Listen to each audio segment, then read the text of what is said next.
This is from the field, chapter 3, about how you plan business messages. And as in the past, I have a core question. Why don't you just start writing? Why do you need the plan? Well, you do want to appear intelligent. I remember when I first started in the State Department, and my boss came up with a telegram. Back then we did telegrams. And he had found a couple of typos. And he said, "Do you think I should be editing your work?" I said, "No, sir." And I learned my lesson. I planned.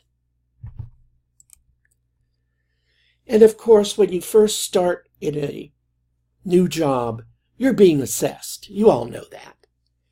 And they want to see if all the pieces go together. If you fit culturally, yes, or whether you have the skill sets in writing and speaking, etc., that the job requires. They're going to know, are you thoughtful? And thoughtful inherently means you plan. They also are trying to assess you to see if the words out of your mouth, spoken or written, make sense. Another item why you want to plan is your audience can change. You know as well as I that the customer external is different than some internal supervisor, and that your co-workers are probably more informal than you are with a superior. Depends on how far up the chain of command goes. You do want to revise and proofread. These turtles are just eating the same thing over and over and over again, and I doubt they'll ever get any further than they are now. If you don't revise it and proofread it, you're going to turn in something sloppy. It's like a freshman who decides he's going to write an essay or she's going to write an essay and writes what comes to their mouth and submits it. You know, it isn't going to be that good. The reply to all. I get it all the time. Someone sends out an email asking if somebody can do something or has something or knows something, and the individual replies to all 50 people on the list. I don't think so.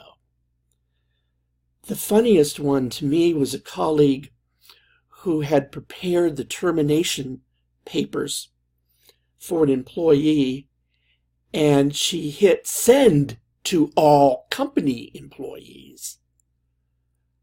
Well, they terminated her within 30 minutes.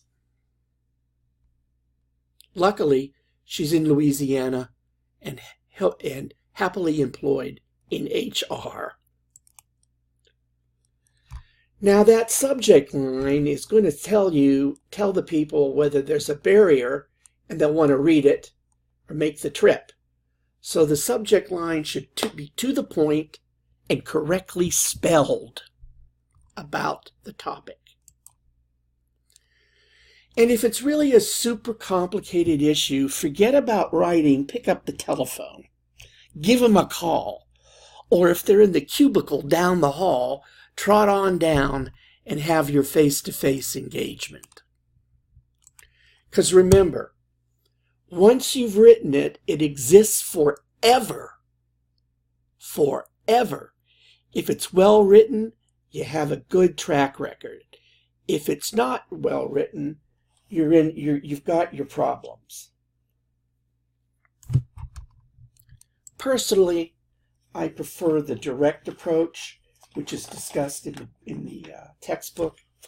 I don't like to meander around myself.